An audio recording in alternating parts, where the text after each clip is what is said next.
Hello friends, welcome back once again. Friends, मैं Ram sir आप लोगों को फिर से एक बार स्वागत करता हूं। और आज फ्रेंड्स हम लोग जानेंगे कि आपका अनुवांशिक रोग और अनुवांशिक विकार होते कैसे हैं। इससे पहले हम लोगों ने आप लोगों को म्यूटेशन के बारे में चर्चा किया था। म्यूटेशन के सारे क्रम को हमने जान लिया था। अब जानना क्या है कि अनुवांशिक विकार कैसे होती है। और इनको जानने से पहले हम लोग जानेंगे एक चीज जो म्यूटेशन की सबसे इंपॉर्टेंट जो एग्जाम में क्वेश्चंस पूछी जाती है कि म्यूटेशन होता कैसे है। म्यूटेशन के हमने तरीके बताए थे कि क्रोमोसोम्स के क्रोमोसोमल म्यूटेशन और जीन म्यूटेशन दो अलग अलग तरीके से होते हैं। लेकिन बात आती है कि म्यूटेशन करने वाला जो होता है वो म्यूटेशन करता कौन है। अर्थात कि जैसे मान लीजिए कि कोई केमिकल प्रॉपर्टी है, अर्थात कि कोई रासायनिक पदार्थ है जिनके वजह से म्यूटेशन होती है, या फिर कोई बाहर से कोई हम कृत्रिम तरीके से म्यूटेशन करा सकते हैं। बात यह आती है कि म्यूटेशन हम करा कैसे सकते हैं, अर्थात म्यूटेशन हो कैसे सकता है। तो म्यूटेशन अगर होने की बात करें हम लोग, अर्थात कि उत्परिवर्तन होने की बात करें कि म्यूटेशन होता कैसे है, म्यूटेशन कैसे होता है। ठीक है, अगर इनकी बात करूं मैं, ठीक है, कि म्यूटेशन होता कैसे है, तो म्यूटेशन करने का कंडीशन, होने का कंडीशन आपका दो है। एक तो कंडीशन हो सकता है कि म्यूटेशन खुद पर खुद हो जाए। ठीक है, कंडीशन क्या हो सकते हैं, एक म्यूटेशन खुद से हो जाए तो उसे हम लोग क्या कहते हैं, स्वतः। ठीक है, उसे कहेंगे स्वतः, या सिंपल शब्दों में कहें कि ये नेचुरल वे से, नेचुरल वे से, अर्थात कि बाई नेचर ये हो जाए। दूसरा कंडीशन क्या है आपका कि नेचुरल ना होके हम क्या करें, उसमें म्यूटेशन करने के लिए हम अलग से म्यूटेंट का यूज करें। मतलब क्या, अलग से कृत्रिम रूप से इसमें, कृत्रिम रूप में म्यूटेशन के बारे में सोचें। कृत्रिम रूप में हम क्या करें, म्यूटेशन करा। दो कंडीशन हो गया कि एक स्वतः अर्थात कि नेचुरल वे से म्यूटेशन, एक कृत्रिम रूप से म्यूटेशन करा। तो कंडीशन हमारे पास दो हो जाते हैं। अब स्वतः म्यूटेशन नेचुरल रूप से होने का मतलब क्या है कि जब जीन के अंदर जो म्यूटेंट होगा, जो उत्परिवर्तनकारी होंगे, जिनके वजह से यह म्यूटेशन क्रिया होगी, वो रासायनिक पदार्थ, वो रासायनिक यौगिक हमारे बॉडी के अंदर डेवलप होना चाहिए। मतलब क्या कि म्यूटेशन करने वाला जो म्यूटेंट होगा, म्यूटेशन करने वाले जो क्या होंगे, म्यूटेंट होंगे, वो हमारे बॉडी के अंदर अर्थात कि नेचुरल वे से हमारे पास अवेलेबल होगा। ठीक है, तो म्यूटेंट का मतलब क्या, जो म्यूटेशन क्रिया करने देगा। उसमें क्या हो सकते हैं, केमिकल आइटम्स हो सकते हैं, केमिकल मटेरियल हो सकते हैं, कोई जीन का कोड हो सकता है। ये मटेरियल जो होंगे ये क्या करेंगे, वास्तव में म्यूटेशन को करने के लिए जिम्मेदार होंगे, जो प्रेरक होंगे। जैसे हम लोग जानते हैं कि उत्प्रेरक आपका कैसे काम करता है, उत्प्रेरक और या म्यूटेंट कैसे काम करेगा, सीधे एक एग्जांपल से समझ सकते हैं। ठीक है, मान लीजिए कि आपकी और आपके फ्रेंड की फ्रेंडशिप खूब अच्छी खासी बनती है, जबरदस्त, मतलब आपकी फ्रेंडशिप के चर्चे पूरे मोहल्ले में है। ठीक है, और इतनी जबरदस्त फ्रेंडशिप देखकर लोगों को जलन भी होती है कि भाई दोनों इतने साथ कैसे हैं। इस कंडीशन में क्या होता है कि आपका एक और थर्ड फ्रेंड बन जाता है, तीसरा फ्रेंड। आपको लगता है कि भाई मेरा पहला फ्रेंड था जिनसे मेरी काफी ज्यादा क्लोज बनती थी, ये थर्ड पर्सन है तो ये भी हमारा क्लोज होगा। लेकिन क्या होता है कि आप जब उनसे बातें करते हैं तो वो सारी बातें शेयर करते हैं जो आपके पहले फ्रेंड से भी करते थे। तो उस कंडीशन में क्या होगा कि दोनों को मिलाकर आप अपनी अच्छाई बुराई जो भी बातें हैं, जो चीजें सही है, जेन्युइन चीजें हैं, वो शेयर करते हैं। अब क्या होता है कि जो आपकी, वो क्या करता है कि सारी बातें आपको सुनता है, लेकिन उनमें से जो निगेटिव एस्पेक्ट्स होते हैं आपके फ्रेंड्स के प्रति, उस निगेटिव एस्पेक्ट को क्या करता है, वो सिर्फ लेता है और ले जाकर उसी को तोड़ मोल करके दूसरे फ्रेंड को बताता है। और फिर वो जब उल्टी सीधी बातें करता है तो उसकी निगेटिव मैटर को लाकर आपको बताता है। इस कंडीशन में जो आपकी, अर्थात कि ए और बी की जो फ्रेंडशिप थी, ए और बी की फ्रेंडशिप थी, जबरदस्त फ्रेंडशिप थी। लेकिन कंडीशन क्या आ गया कि बीच में एक और सी फ्रेंड बना और सी ने क्या कर दिया कि निगेटिव एस्पेक्ट्स आपका निगेटिव बी को बताना शुरू किया और बी वाला लाकर आपको बताना शुरू किया। इनके वजह से क्या हो गया कि ए और बी दोनों के बीच में थोड़ा थोड़ा दूरियां बढ़ने लगी, जो पॉजिटिव था निगेटिव एस्पेक्ट बढ़ने लगा। जब ज्यादा निगेटिव बढ़ेगा तो क्या होगा, हम लोग कहते हैं कि दोस्त अगर दोस्ती अच्छी हो तो हम कहते हैं कि भाई देखो झगड़ा लड़ाई करने से अच्छा है लोग हम पे हंसेंगे कि इतनी अच्छी दोस्ती बिगड़ गई, उससे अच्छा है कि आप अपने घर मैं अपने घर, हम दोनों एक दूसरे से बात ही करना बंद कर देते हैं, किसी मैटर पे लड़ाई करने की बात ही खत्म। ठीक है, ये केस हम लोग अपनाते हैं। तो कंडीशन यही होता है कि ए कहता है चलो भाई हम साइड हो जाएंगे, बी कहता है कि हम साइड हो जाएंगे, मेरे में गलती है, ए कहता है चलो मेरे में गलती है तो मैं ही साइड हो जाता हूं। लेकिन अगर सिंपल वे में देखा जाए तो ए और बी दोनों में लड़ाई हुई है, लेकिन दोनों में से जिम्मेवार कोई नहीं है, लड़ाई जो करा रहा है वो थर्ड पर्सन सी करा रहा है। ठीक है, और सी खुद उस लड़ाई में हिस्सा नहीं ले रहा है, बल्कि आप दोनों को लड़ाने में मदद कर रहा है। तो इससे हम सी को कहते हैं उत्प्रेरक। मतलब क्या, कि वो खुद उस अभिक्रिया में भाग न ले, खुद वो उस क्रिया में हिस्सा न ले, बल्कि क्या करे, आपके दोनों के बीच की क्रिया को जरूर प्रभावित करे, आपकी क्रिया को तेज कर दे या आपकी क्रिया को स्लो कर दे। ठीक है, तो यही म्यूटेंट्स होते हैं। म्यूटेंट्स और केमिकल आइटम्स होंगे जो म्यूटेशन की क्रिया को क्या करेंगे, या तो तेज कर देंगे या स्लो करेंगे। तो जो कंडीशन ये म्यूटेंट करेगा या जो बिचुअलिया का काम करेगा, यही कंडीशन आपका जब हमारे बॉडी के अंदर अवेलेबल होगा, नेचुरल आइटम्स होंगे, तो यह म्यूटेशन कहलाएगा स्वतः या नेचुरल तरीके से। लेकिन क्या, मान लीजिए कि यह तो नेचुरल हुआ, मान लीजिए कि आप दोनों में दरार फैली नेचुरल तरीके से। ठीक है, आप ही लोग में कमी अधिकता की वजह से आपने टाइम नहीं दिया, उसकी बातों को नहीं सुना, हो सकता है बहुत सारी रीजन है जिनके वजह से दोनों में दरार बढ़ी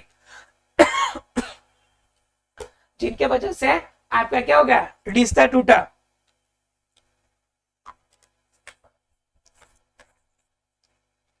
तो ये क्या हो गया, ये हो गया आपके नेचुरल तरीके। लेकिन कृत्रिम तरीका में क्या हो जाएगा कि आप खुद उस रिश्ते को नहीं तोड़ रहे हैं, बल्कि थर्ड पर्सन बाहर से किसी रिश्ते को तोड़ रहा है। तो कृत्रिम रूप से म्यूटेशन कब होगा, जब बाहर से किसी म्यूटेंट को लेकर आएंगे, अर्थात कि म्यूटेशन को प्रभावित करने वाले म्यूटेंट आप बाहर से लेकर आएंगे, तो उससे हम लोग कहते हैं कृत्रिम रूप से म्यूटेशन। अब इस म्यूटेंट के रूप में अलग अलग आइटम आप इस्तेमाल करते हैं, जैसे मान लीजिए कि अल्फा रेज का इस्तेमाल कर लिया, अल्फा किरण का, मान लीजिए कि बीटा किरण का आपने इस्तेमाल किया, हो सकता है कि आपने क्या कर लिया हो, गामा का इस्तेमाल किया हो, गामा रेज का इस्तेमाल किया हो। तो बात समझ सकते हैं कि इस तरह की अगर रेज का इस्तेमाल आप करते हैं, किसके रूप में, म्यूटेंट के रूप में, जिनके वजह से क्या होगा कि ये जाके जीन को, इसके कोड को प्रभावित करेगा और जिनके वजह से म्यूटेशन की क्रिया होगी, तब यह कंडीशन हमारा कहलाता है कृत्रिम रूप से म्यूटेशन। अर्थात क्या, म्यूटेशन होने के दो तरीके होंगे, जब म्यूटेंट हमारा नेचुरल होगा, जब म्यूटेंट्स हमारे प्रकृति में अवेलेबल हो, हमारे पास अवेलेबल हो, तो वह आपका नेचुरल म्यूटेंट होगा। और जब एक कृत्रिम रूप से हम लोग अल्फा रेज, बीटा रेज या किसी किरणों के माध्यम से किसी भी रूप में जीन या फिर डीएनए को प्रभावित करके और म्यूटेशन की क्रिया को हम लोग अंजाम देंगे, तो वह कंडीशन आपका क्या कहलाएगा, वह कहलाएगा आपका कृत्रिम म्यूटेशन। क्लियर है आप लोग को, अर्थात कि म्यूटेशन होने के दो तरीके हैं, दो तरीके से म्यूटेशन हो सकती है। अब म्यूटेशन होता भी है तो म्यूटेशन के अंदर दो घटनाएं होती है। एक तो होता है आपका, देखिए म्यूटेशन अगर होगा भी तो म्यूटेशन दो वेज में होगा। फिर म्यूटेशन अगर होगा भी तो दो वेज में होगा। एक होगा जिनसे आपको बेनिफिट हो, मतलब क्या, जिससे किसी भी रूप में आपका जीन प्रभावित हो, जिनसे आपका डीएनए प्रभावित हो, जिनसे आपके कुछ नए परिवर्तन आए, तब तो ये इसके अंदर म्यूटेशन होगा। एक दूसरा कंडीशन होता है जिनसे आपको क्या हो, कोई बेनिफिट नहीं हो, जिनसे कोई फायदा नहीं हो, जिनसे कोड बदले, कोड में बदलाव आ जाए, कोड बदलाव हो, लेकिन क्या हो, उसका कोई बेनिफिट नहीं हो, लेकिन उसका फायदा नहीं हो, लेकिन उसका क्या नहीं हो, फायदा नहीं हो। तो ये दो कंडीशन है। तो एक जो बेनिफिट वाला होता है उसे तो हम लोग कहते हैं सार्थक म्यूटेशन। क्या कहते हैं इसे, सार्थक म्यूटेशन। अर्थात कि म्यूटेशन होगा जिसका कोई मतलब बनेगा, जिनसे आपका जीन डीएनए में बदलाव होगा और नए परिवर्तन हमें देखने को मिलेंगे। तो इसे हम लोग क्या कहेंगे, सार्थक म्यूटेशन। और एक होता है आपका निरर्थक म्यूटेशन। क्या होता है आपका, निरर्थक म्यूटेशन। निरर्थक म्यूटेशन का मतलब क्या हो गया कि जिसके अंदर कोई फायदा नहीं होगा। जैसे मान लीजिए हम एक एग्जांपल के तौर पे आपको समझाने की कोशिश करते हैं कि निरर्थक में क्या हो गया। जैसे कि आपका दिया हुआ है, आपका कोड दिया हुआ है यूएसी, यह कोड दिया हुआ है यूएसी, और इस कोड को हमने चेंज करके क्या कर दिया, यूएजी। इस कोड को हमने चेंज किया, म्यूटेशन हुआ और यूएजी हो गया। अब ये कोड बिल्कुल डिकोड हो गया, इसका कोई यूज नहीं है, जिनके वजह से आपके बॉडी के अंदर इसका कोई परिवर्तन नहीं होने जा रहा, कुछ भी चेंजेज नहीं आएगा। तो यह आपका म्यूटेशन क्या कहलाएगा, यह कहलाएगा निरर्थक। और बाकी मैंने कल बताया था आपको कि म्यूटेशन का कोड में चेंजेस करके उनकी क्वालिटी बदली जा सकती है। अगर उस तरह से होगा तो हो जाएगा सार्थक म्यूटेशन। कभी कभी एग्जाम में पूछ देता है कि निरर्थक म्यूटेशन क्या है, क्योंकि सार्थक म्यूटेशन में तो आप सारे केसेस बता सकते हैं। सार्थक म्यूटेशन में सभी केस बता सकते हैं कि जीन के द्वारा क्रोमोसोमल म्यूटेशन, सभी एग्जांपल्स आपके अवेलेबल है। लेकिन एग्जाम में कभी कभी निरर्थक म्यूटेशन पूछ देता है तो बच्चे कंफ्यूज हो जाते हैं कि भाई ये म्यूटेशन कौन सा है, इसका तो मैंने पढ़ा ही नहीं है। तो ध्यान रखिए कि वैसा म्यूटेशन की क्रिया जिसके अंदर किसी भी रूप में कोड चेंज करने के बाद कोई भी क्वालिटी फली आपका दिखाई ना दे, कोई भी आपकी क्वालिटी बाहर निकल कर नहीं है, तो उससे हम लोग क्या कहते हैं, उसे कहते हैं हम लोग क्या, उसे कहेंगे निरर्थक म्यूटेशन। क्लियर है आप लोग को। तो म्यूटेशन का दो केस। अब बात आती है कि इतना हम लोग म्यूटेशन जप रहे माला की तरह, ठीक है, इस म्यूटेशन का बेनिफिट हमारे लाइफ में क्या है, इस म्यूटेशन की भूमिका क्या है, म्यूटेशन क्यों जरूरी है।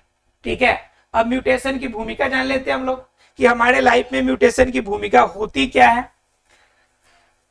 क्योंकि इतना अगर समय हमने म्यूटेशन टॉपिक पे दिया है तो जरूर इसका कोई बेनिफिट होगा। तो इसका बेनिफिट आपका बिल्कुल है, और ये म्यूटेशन हमारे लिए हानिकारक ज्यादा है और फायदेमंद कम है। ठीक है, हर चीज का पॉजिटिव और निगेटिव दोनों एस्पेक्ट्स होते हैं। तो यहाँ पे आपको म्यूटेशन में दिखेंगे कि निगेटिव पॉइंट ज्यादा और आपका पॉजिटिव पॉइंट देखने को कम मिलेंगे। हालांकि वैज्ञानिक भी अब क्या कर रहा है कि इस म्यूटेशन के निगेटिव पॉइंट को भी पॉजिटिव फॉर्म में इस्तेमाल करने की कोशिश कर रहा है और तरीके अपनाए भी है, वो भी हम आपको बताएंगे। तो देखिए कि हमारे लाइफ में म्यूटेशन की क्या भूमिका है, म्यूटेशन की भूमिका की चर्चा करेगा। भूमिका मतलब कि इसका क्या बेनिफिट है, कि म्यूटेशन हमारे लिए क्यों जरूरी है, इनके बारे में हम लोग चर्चा करेंगे। तो म्यूटेशन की अगर भूमिका की बात करेंगे तो क्या करता है, जीन में चेंजेस करेगा, डीएनए के कोड में बदलाव करेगा। तो कंफर्म है कि इनके हमारे शरीर के जो आनुवांशिक गुण है, गुण में परिवर्तन आएगा। किसमें परिवर्तन आएगा भाई, गुण में परिवर्तन आएगा। जब गुण में परिवर्तन आएगा तो कंफर्म है कि जो हमारे पास कोड है, कोड की वजह से जो प्रॉपर जो वर्क करता है वह वर्क ना करके एक नया काम करना शुरू करे, और नया काम, एक जीन का नया काम पूरे आपके सिस्टम को डिस्टर्ब कर सकता है, पूरे बॉडी के सिस्टम को डिस्टर्ब कर सकता है। तो इस कंडीशन में क्या होता है कि म्यूटेशन जो होता है हमारे अंदर, अगर किसी भी रूप में म्यूटेशन हो जाता है, नेचुरल म्यूटेंट्स के द्वारा म्यूटेशन की क्रिया होती है, तो हमारे सिस्टम का कार्य जो होता है बाधित हो जाता है, डिस्टर्ब हो जाता है। जैसे मान लीजिए कि कोई आपके बॉडी के अंदर प्रोटीन सिंथेसाइज का सिस्टम है, आपके बॉडी के अंदर प्रोटीन को कलेक्ट करने वाला आपके पास आपका जीन अवेलेबल है, या किसी मान लीजिए पौधे के अंदर, जैसे हम लोग बात करते हैं लेग्यूम प्लांट्स, दलहनी पौधे, तो दलहनी पौधे के अंदर क्या होते हैं, राइजोबियम होते हैं, और उनके अलावा उनकी जड़ों में जो दलहनी पौधे या तेलहन पौधे होते हैं, उनके जड़ों में क्या पाया जाता है, उनके जड़ में इस तरह की कोशिकाएं पाई जाती है जो आपकी न्यूक्लिक एसिड को क्या करेगी, स्टोर करके प्रोटीन बनाएगी।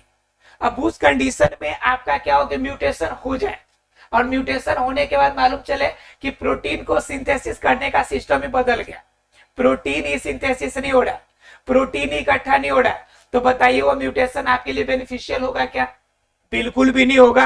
अर्थात क्या, म्यूटेशन की भूमिका अगर ज्यादातर देखी जाए तो हमारे लिए कैसी रहती है, निगेटिव रहती है।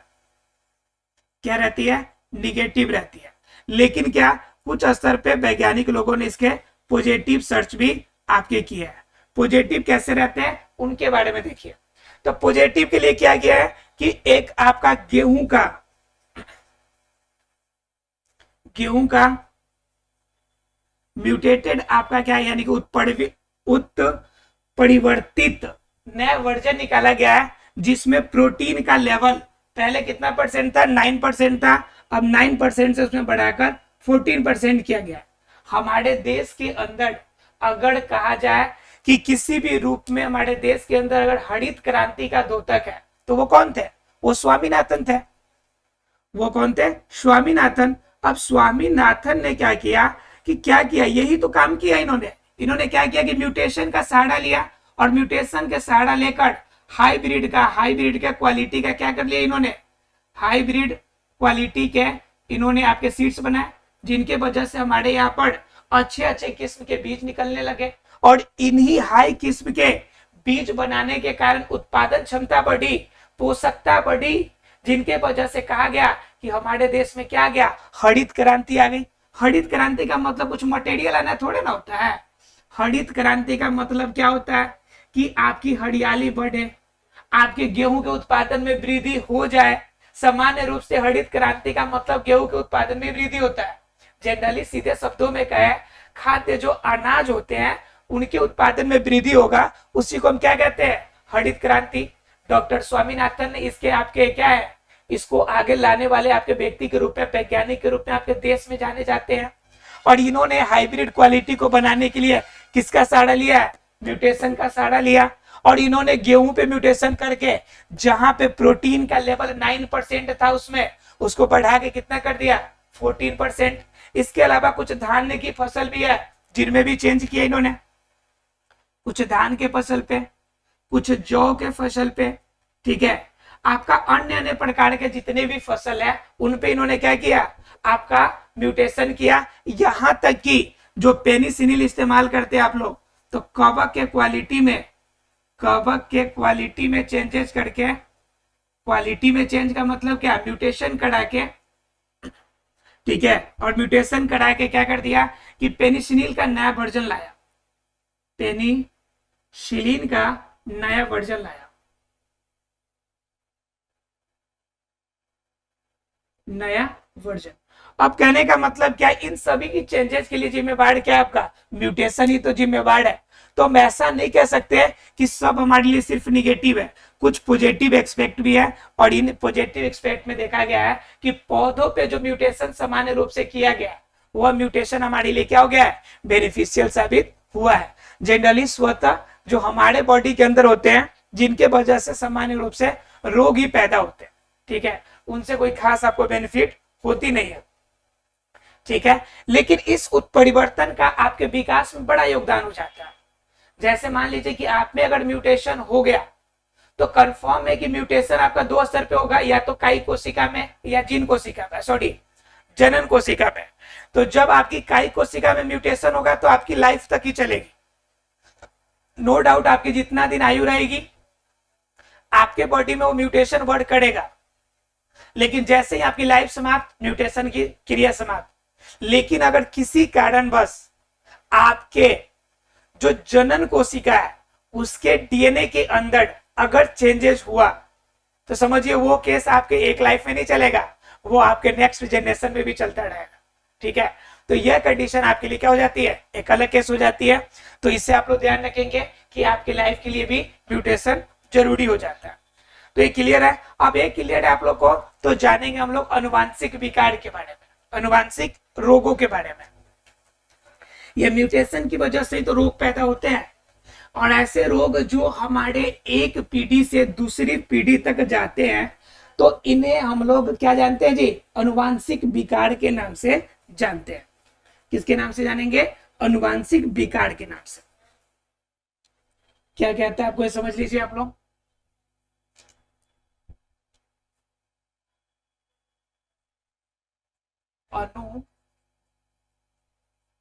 अनुवांशिक विकार क्या होता है? अनुवांशिक विकार। अनुवांशिक विकार में क्या होगा कि दो तरह के अनुवांशिक विकार मेनली आते हैं। कौन कौन से भाई? तो एक होता है कि वंशावली, वंशावली वाला विकार। दूसरा कंडीशन क्या होता है? पहला वंशावली विकार का कंडीशन, और दूसरा कंडीशन क्या होगा? तो दूसरा कंडीशन होता है आपका एक वंशावली और दूसरा होता है आपका मेंडलीय विकार। मेंडलीय विकार। विकार के केसेस कितने हो गए? दो, एक वंशावली और दूसरा मेंडलीय। मेंडलीय का मतलब क्या हो गया? मेंडल के प्रयोग के बाद जो विकार उत्पन्न हुए, जो विकार मेंडल के रिसर्च के बाद जाने गए, मेंडल के रिसर्च के बाद हमें ज्ञात हुआ। ठीक है। और वंशावली में क्या होता है कि इसमें आपका ऑब्जर्वेशन किया जाता है, एक पीढ़ी से दूसरे पीढ़ी में जाने वाले रोगों के गुणों को अध्ययन करते हैं, और अध्ययन करने के बाद क्या निकालते हैं? वंशावली निकालते हैं। अध्ययन वंशावली कहलाता है। और इसी वंशावली से हम क्या करते हैं कि वंशावली से हम वंशावली विकार को निकाल पाते हैं। तो वंशावली विकार भी वास्तव में क्या है? डीएनए और जीन के म्यूटेशन के कारण है। तो ये भी आपको रिसर्च करने के बाद कब मालूम चला? मेंडल के रिसर्च के बाद ही से भी मालूम चल पाया। लेकिन फिर भी ये पुरानी तौर पे तरीके से चलती थी, तो इसे हमने वंशावली विकार के रूप में अलग कर दिया, और दूसरे विकार हमने क्या कर दिया? मेंडलीय विकार। मेंडलीय विकार का ही मतलब होता है कि मेंडल के द्वारा क्या हो गया कि मेंडल के रिसर्च के बाद हमने जिन विकारों के बारे में जानकारी प्राप्त करी। अब एग्जाम्पल के तौर पे जरा देख लीजिए आप, मेंडलीय विकार में क्या आ जाता है? तो इसमें आ जाएगा आपका sickle cell anaemia, sickle cell anaemia. ठीक है। दूसरा क्या आपका? इसी में आप लोग क्या कहते हैं, आप जानते हैं, हम लोग पढ़ रहे थे किसके बारे में? आपका down syndrome, Turner syndrome, down syndrome, Turner syndrome.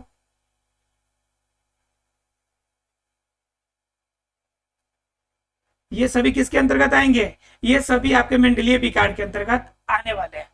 तो कहने का मतलब क्या? हम आनुवांशिक विकार को दो कैटेगरी में करेंगे, एक वंशावली के थ्रू से एक पीढ़ी से दूसरी पीढ़ी में रोगों के संचार को हम क्या करेंगे? ऑब्जर्वेशन करेंगे, और उन ऑब्जर्वेशन के आधार पे वंशावली निकालेंगे, और वंशावली के आधार पे हम कहेंगे कि इनके अंदर यह रोग वंशानुगत है, और जिनके आधार पे हम जान पाएंगे। दूसरा कंडीशन है आपका कि मेंडल के रिसर्च के आधार पे उनके अंदर होने वाले म्यूटेशन जो होंगे, उनके आधार पे हम जानने की कोशिश करेंगे कि उनके अंदर किस प्रकार की आपकी रोग फैल रहा है। तो उन रोगों में फैलने के पीछे रीजन क्या होंगे? तो उनके आधार पे जो हमें रोग प्राप्त होंगे उसे मेंडलीय विकार कहेंगे। और मेंडलीय विकार के अंतर्गत मुख्य रूप से कौन आएंगे? Sickle cell anaemia, Down syndrome, Turner syndrome, यानी जिसमें बच्चे मंदबुद्धि हो जाएंगे, बच्चे का सर बड़ा हो जाएगा, बॉडी डेवलप नहीं करेगी, बॉडी के अंदर ब्लड सर्कुलेशन रुक जाएगा, ब्लड बॉडी के अंदर आपका नए आपके जो आरबीसी है वो बढ़ना बंद हो जाएगा। तो ये सारे केसेस जितने भी प्रॉब्लम होते हैं, जो अनुवांशिक प्रॉब्लम होते हैं, ये सभी किनके वजह से होते हैं? मेंडलीय विकार के। इसके अलावा वर्णनान्यता, कलर ब्लाइंडनेस, हीमोफीलिया, ठीक है, ये जितने रोग है ये सभी मेंडलीय विकार के अंतर्गत आते हैं। और वंशावली क्लियर है आप लोग को कि हम ऑब्जर्वेशन करने के बाद पता लगाएंगे। चलिए अब हमने जाना कि मेंडलीय विकार और वंशावली विकार दो रूप में कैटेगराइज है। तो आपको वंशावली विकार में तो ज्यादा जानना नहीं है, लेकिन थोड़ा सा जानना आपको मेंडलीय विकार में। तो मेंडलीय विकार में हमने कुछ की चर्चा कर ली थी। डाउन सिंड्रोम हमने बता दिया था, और टर्नर सिंड्रोम। डाउन सिंड्रोम में क्या बताया था आपको कि इसमें क्या होगी कि जो आपका 44 है, 44 के साथ XY था, ठीक है, इसके साथ XY मतलब क्या? दो आपके अलग से गुणसूत्र, यानी टोटल 46 होते हैं, अब 46 में क्या हो गया कि +1 या +2 होते थे तो इस कंडीशन में डाउन सिंड्रोम होता था। और जब क्या होते थे कि 2n के कंडीशन में -1 होता था तो उस कंडीशन में क्या होता था हमारा टर्नर सिंड्रोम होता था। तो डाउन सिंड्रोम और टर्नर सिंड्रोम इसके बारे में तो मैं आपको बता चुका हूं। अब थोड़ा सा जान लेते हैं कुछ और रोग के बारे में। उसके अलावा मैंने आपको बता दिया हीमोफीलिया और ब्लैक कलर ब्लाइंडनेस के बारे में भी। अब हम लोग जान लेते हैं सिकल सेल एनीमिया के बारे में। किसके बारे में जानेंगे? Sickle cell anaemia. Sickle cell anaemia. चलिए एक एक लास्ट से शुरू करते हैं कोड को डिकोड करने की, या शुरू से कहिए तो शुरू से। चलिए शुरू से करते हैं। सिकल, सिकल का मतलब होता है हाशिया। हाशिया देखिए आप लोग, हाशिया का मतलब होता है जिसे आम भाषा में ग्रामीण भाषा में हसुआ भी कहते हैं। हाशिया मतलब क्या? जो इस आकार के रह से ऐसे रह से मुड़ा हुआ हल्का सा, ठीक है, तो इसे हम लोग कहते हैं हाशिया। और सेल का मतलब तो सबको पता है, कोशिका। और एनीमिया का मतलब होता है कि एनीमिया एक रोग है जिसे हम लोग कहते हैं हिंदी में क्या? अरक्तता। और अरक्तता को और तोड़ने की कोशिश करें तो इसे कहते हैं सीधा बात कि खून की कमी। चलो थोड़ा सा और इसको तोड़ देते हैं। खून की कमी की बात का है तो सीधा शब्दों में क्या है कि आरबीसी की कमी। चलो थोड़ा सा और तोड़ देते हैं इसको, तो आरबीसी की कमी का मतलब क्या? आपके बॉडी के अंदर हीमोग्लोबिन की कमी, ठीक है। तो आप जितना तोड़ेंगे उतना आपके लिए जो आंसर क्वेश्चन है उसको सॉल्व करना इजी होता चला जाएगा, ठीक है। तो सिकल सेल एनीमिया देखने से बड़ा सा बीमारी लग रहा था, लेकिन हमने इसे डिकोड करने की कोशिश करी। सिकल का मतलब हाशिया, सेल का मतलब कोशिका, और एनीमिया का मतलब अरक्तता, और अरक्तता का मतलब खून की कमी, और खून की कमी का मतलब आरबीसी की कमी, यानी कि आपके बॉडी के अंदर रेड ब्लड सेल की कमी होगी। और आरबीसी की कमी मतलब बॉडी के अंदर हीमोग्लोबिन की कमी, और हीमोग्लोबिन की कमी का मतलब कि आपके बॉडी के अंदर आयरन की कमी है, ठीक है। तो इस कंडीशन में क्या होता है कि इस कंडीशन में जब आपको सिकल सेल एनीमिया की अगर बीमारी होगी तो उस कंडीशन में आरबीसी का जो शेप है वह शेप बिगड़ जाएगा। नॉर्मल आरबीसी का जो आकार है वह आकार बदल के किस रूप में हो जाएगा? हाशिए के रूप में हो जाएगा। किसके रूप में हो जाएगा? हाशिए के रूप में। अर्थात क्या? एक ऐसा रोग, एक ऐसा अनुवांशिक रोग जिसमें आरबीसी का स्ट्रक्चर बदल के हाशिए के रूप में परिवर्तित हो जाए, यानी कि सीधा हल्का सा मुड़ा हुआ अर्ध चांद्र की तरह हो जाए, अर्ध चांद की तरह हो जाए, अर्ध चंद्रमा की तरह दिखने लगे, तो वह केस आपका होता है सिकल सेल एनीमिया का। जिनके अंदर क्या होगा कि आरबीसी की कमी की वजह से, और जिनके वजह से आरबीसी का नॉर्मल फॉर्म जो है उनकी कमी हो जाएगी। नॉर्मल कंडीशन में आरबीसी अवेलेबल नहीं हो पाएगा। तो इस रोग को हम क्या कहेंगे? सिकल सेल एनीमिया का केस कहेंगे। क्लियर है आप लोग को? अब सिकल सेल एनीमिया अगर आपको पता है तो सिकल सेल एनीमिया अगर पता चल गया तो इसके अंदर एक और केस आपको जानने की बात आती है कि यह रोग होगा कब। तो इसका ये केस है कि सिकल सेल एनीमिया तब भी हो सकता है जब माता को, यानी कि एक्स वाले को और वाई वाले को, यानी कि एक्स वाई ये भी आपका कैरियर हो और एक्स एक्स वाला ये भी कैरियर हो। अर्थात कि दोनों को जब ये रोग होगा, माता को भी और पिता को भी, जब इन दोनों को यह रोग होगा तब बच्चे के अंदर जाके यह सिकल सेल एनीमिया का रोग होगा। उस कंडीशन में बॉडी के अंदर आरबीसी की मात्रा, नॉर्मल आरबीसी की मात्रा घट जाती है, और जो आरबीसी होगा भी उनका आकार जो होगा हाशिए का रंग का हो जाएगा, यानी आकार आपका बदल जाएगा। क्लियर है आप लोग को सिकल सेल एनीमिया? उसके बाद एक और आप लोग को जानना है जो आता है आपका फिनाइल कीटोन्यूरिया। फिनाइल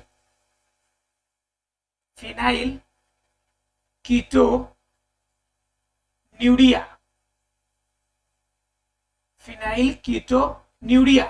यह रोग क्या होता है कि इस रोग के अंदर, बॉडी के अंदर कोई न्यूट्रिएंट्स वाले पोषक तत्वों में आपका कोई एंजाइम म्यूटेंट हो जाएगा, और म्यूटेंट होने की वजह से आपका किसी खास एंजाइम का निकलना आपके बॉडी के अंदर बंद हो जाएगा। ऐसे जनरली वो एंजाइम्स निकलेंगे और आपके मूत्र के माध्यम से शरीर से बाहर निकल जाएगा, लेकिन किसी कारणवश वो एंजाइम निकलना ही बंद हो जाए। तो देखिए क्या इसके अंदर कि आपका ये कंडीशन हो गया हाशिया कोशिका, सॉरी फिनाइलो आपका कीटोन्यूरिया। इसमें क्या देखना है हम लोग को कि ये वास्तव में यह रोग जो होगा, यह रोग क्या होता है कि आपके बॉडी के अंदर एंजाइम्स का डिलीजेशन होगा, वो एंजाइम का रिलीज होना आपके बॉडी के अंदर बंद होगा। जैसे मान लीजिए हम बात कर लेते हैं टायरोसिन एमिनो अम्ल, आपके बॉडी के अंदर टायरोसिन एमिनो अम्ल निकलता है, टायरोसिन एमिनो अम्ल निकलता है। अब ये टायरोसिन क्या करता है कि टायरोसिन वास्तव में आपके बॉडी के अंदर जो उपापचय क्रिया के बाद जो आपके अपशिष्ट या बेकार पदार्थ होते हैं उनको बाहर निकालने का काम करता है। और उस कंडीशन में अगर टायरोसिन अगर प्रभावित होगा, अगर ये एंजाइम रिलीज नहीं होगा, तो जो मटेरियल आपको बाहर निकलना चाहिए आपके बॉडी के अंदर स्टोर होगा, और बॉडी के अंदर जब स्टोर होगा तो प्रॉब्लम क्रिएट होगी। और उस कंडीशन में जब प्रॉब्लम क्रिएट होगी तो पूरा बॉडी के अंदर जो दूषित आपके आइटम्स है उनकी मात्रा बढ़ेगी, बॉडी के आपके ब्लड में पॉइजनस आइटम बढ़ेगा, जिनके वजह से आपकी मृत्यु भी हो सकती है। तो यह केस इसी में होता है जो फिनाइल कीटोन्यूरिया है, वास्तव में यह आपके बॉडी के अंदर उपापचय क्रिया को प्रभावित करने वाला रोग है।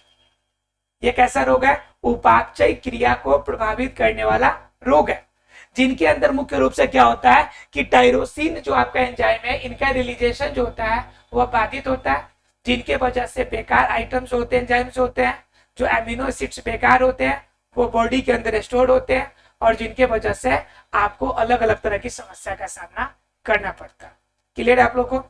तो ये दो हो गए, एक आखिरी है, एक तीसरा कंडीशन है जिससे हम लोग को जानना है, वो है क्लाइटोफिल्टर सिंड्रोम। ये दो तो जानते हैं, डाउन और टर्नर सिंड्रोम। तो इसके अंदर तो मैंने बताया था कि आपको अलग अलग तरह की प्रॉब्लम होगी, लेकिन ये अलग प्रॉब्लम, सबसे अलग प्रॉब्लम में होता है काइफिल्टर, इसका नाम है क्लाइनफिल्टर्स, क्लाइनफिल्टर्स। अब क्लाइनफिल्टर्स जो रोग होगा इसमें क्या होगा? अब देखिए यहां पे प्रॉब्लम होती थी जो नॉर्मल होती थी, लेकिन यहां पे जो प्रॉब्लम होगी वो उससे भी ज्यादा अब नॉर्मल प्रॉब्लम होगी। अब नॉर्मल प्रॉब्लम क्यों कह रहे हैं हम? क्योंकि यही कंडीशन है जिनके वजह से आप देखते होंगे कि एक व्यक्ति जो जन्म लेता है वो वास्तविक रूप में न लड़का होता है न वास्तविक रूप में लड़की होती है। कंडीशन क्या है कि न वो लड़का होगा न लड़की होगा, मतलब कि वो गे होगा, किसी भी रूप में क्या होगा कि दोनों का बीच का होगा। बॉडी का डेवलपमेंट देखने से लड़की की तरह लगेगा, शरीर की आंतरिक संरचना डेवलप होगी किनके तरह? लड़का की तरह। उनके पास शुक्राणु का रिलीजेशन भी थोड़ा बहुत होगा, थोड़ा बहुत अंडाणु का भी होगा, यानी कि वह कभी भी गर्भ धारण नहीं कर सकता, ये भी केस है। कभी किसी को गर्भवती नहीं कर सकता, ये भी केस है। मतलब कि ये जितनी आपकी ये प्रॉब्लम क्रिएट होती है वह किस रोग की वजह से? ये आपका क्लाइनफिल्टर्स की वजह से। तो क्लाइनफिल्टर्स रोग में होता है क्या वास्तव में? तो वास्तव में क्या होता है कि इसके अंदर जनरली क्या होता है, फीमेल के अंदर आपका मेल का जो क्रोमोसोम है उसमें आ जाता है। तो उसमें क्या होता है कि एक पेयर क्रोमोसोम में आपकी एक क्रोमोसोम की बढ़ोतरी हो जाती है। जैसे मान लीजिए XX क्रोमोसोम है आपका, इसमें एक Y आ गया, तो कंफर्म है XX क्रोमोसोम का मतलब क्या हो गया कि ये फीमेल का केस दिखाएगा, आपको फीमेल का केस दिखाएगा। उनके सारे अंग जो वृद्धि होंगे वो मदा का वृद्धि होगा, लेकिन Y आ गया तो इसके अंदर मेल वाला पार्ट भी डेवलप होगा, इसके अंदर नर वाला भाग भी बढ़ेगा। तो इस कंडीशन में मदा और नर शरीर के एक ही हिस्से से निकलना शुरू होगा। उस कंडीशन में क्या होगा, पूर्ण रूप से डेवलप न मदा होगा और न पूर्ण रूप से डेवलप नर होगा। उस कंडीशन में जो नया मानव बनेगा, जो नया जीव बनेगा, उसके अंदर मेल और प्लस में फीमेल दोनों तरह के स्ट्रक्चर देखे जाएंगे। उनका बॉडी जो डेवलपमेंट होगा वह फीमेल की तरह होगा। बॉडी स्ट्रक्चर कैसे होंगे? बॉडी पर्सनालिटी देखने से बिल्कुल फीमेल की तरह दिखेंगी, बाल लंबे हो जाएंगे, शरीर के अंदर संरचनाएं देखने से मोटी ताजी संरचनाएं किसकी तरह दिखेंगी? फीमेल की तरह दिखेंगी। लेकिन वास्तव में इंटरनल स्ट्रक्चर जो होगा वह कैसा होगा? मेल की तरह होगा। तो ये प्रॉब्लम भी किसकी वजह से होता है? म्यूटेशन की वजह से होता है और इस रोग को हम बोलते हैं क्लाइनफेल्टर्स सिंड्रोम। क्लाइनफेल्टर्स सिंड्रोम, ठीक है, क्लाइनफेल्टर्स सिंड्रोम। क्लियर है आप लोग को? तो इस तरह से हम लोगों ने आज इस चैप्टर को खत्म कर लिया और ये हम लोगों ने अनुवांशिक विकार के बारे में भी चर्चा हम लोगों ने कर लिया। अब अगर ये क्लियर हो गया है आपको तो मिलेंगे हम लोग अगले क्लास में अगले टॉपिक के साथ, अगले चैप्टर के साथ। टाइम कुछ ज्यादा हो गया, नहीं तो ऑब्जेक्टिव क्वेश्चंस भी कुछ देख लेते हैं। हालांकि एक दो क्वेश्चन हम आपसे पूछ लेते हैं, आप जरा बताने की कोशिश कीजिए, ठीक है। कह रहा है कि मेंडल के सिद्धांत को दोबारा कितने वैज्ञानिकों ने उनको फिर से आपको उनके सिद्धांत को नया नाम देने में मदद किया? तो मैंने बताया था 3 वैज्ञानिक थे, एक हॉलैंड के वैज्ञानिक थे, एक ऑस्ट्रेलिया के वैज्ञानिक थे और एक और जर्मन या कोई और वैज्ञानिक थे। तो 3 वैज्ञानिक ने मिलकर दिया था, ठीक है। उसके बाद आपका क्वेश्चन एक और पूछ रहा है आपसे, उसके बाद कह रहा है कि आपको कि मॉर्गन को किस कार्य के लिए उसको नोबेल प्राइज मिला था? तो मैंने आपको बताया था कि इनको पहला नंबर तो ये मेंडल को सपोर्ट किया था 37 साल बाद भी, ठीक है। उसके बाद ड्रोसोफिला पर इन्होंने प्रयोग किया था, उनके लिए इनको मिला था नोबेल प्राइज। ये केस हो जाएंगे। उसके बाद कह रहा है कि मेंडल ने जो प्रयोग किया उनकी जो F1 पीढ़ी थी, F1 पीढ़ी में जो जितने थे सभी आपके जो पीढ़ी F1 पीढ़ी के जो आपके संतति प्राप्त हुए थे वह सभी किस रूप में आपको दिखाई देते थे? तो सभी आपके डोमिनेटेड रूप में दिखाई पड़ते थे। अगर लंबा है तो सभी लंबे दिखेगा, अगर गोलाकार है तो सभी गोलाकार दिखेंगे, यानी सभी के अंदर सिर्फ एक ही रूप आपका F1 पीढ़ी में दिखता था, ठीक है। उसके बाद क्वेश्चन एक और है आपका कि डाउन सिंड्रोम किसकी वजह से होता है? ऑप्शन है आपके डाउन सिंड्रोम किसकी वजह से होता है? तो ऑप्शन है आपका नलीसोमी, जीन उत्परिवर्तन, और उसका ट्राइसोमी और सगुणिता। पूछ रहा है कि इनमें किसकी वजह से होगा? तो सगुणिता मैंने बताया था कि सगुणिता कब होगा? जब आपका अगुणित कोशिका में आपका परिवर्तन होगा तब हम उसे क्या कहते हैं? तब उसे हम क्या कहते हैं कि सगुणिता, अर्थात कि जब अगुणित में होगा। लेकिन जब आपका असगुणित होता है उसमें डबल पेयर बढ़ता है। तो क्वेश्चन पूछ रहा है पे डाउन सिंड्रोम की बात। तो डाउन सिंड्रोम में मैंने बताया था आपको कि आपका सगुणिता के अंदर 2 प्रकार के, एक नीलोसेमी और एक ट्राइसेमी। असगुणिता में 2 प्रकार, एक नीलोसेमी एक ट्राइसेमी।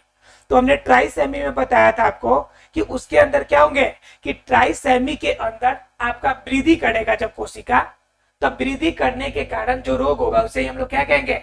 डाउन सिंड्रोम कहेंगे। तो एग्जाम में क्वेश्चन इतना डीप भी पूछे जा सकते हैं। तो अगर आपने चैप्टर प्रॉपर्ली देखा है तो ऑब्जेक्टिव क्वेश्चन में कभी भी कोई डाउट नहीं होगा और आप लॉन्ग क्वेश्चंस का भी इजी से आंसर कर सकते हैं। मिलते हैं अगले क्लास में, तब तक के लिए thank you very much friends.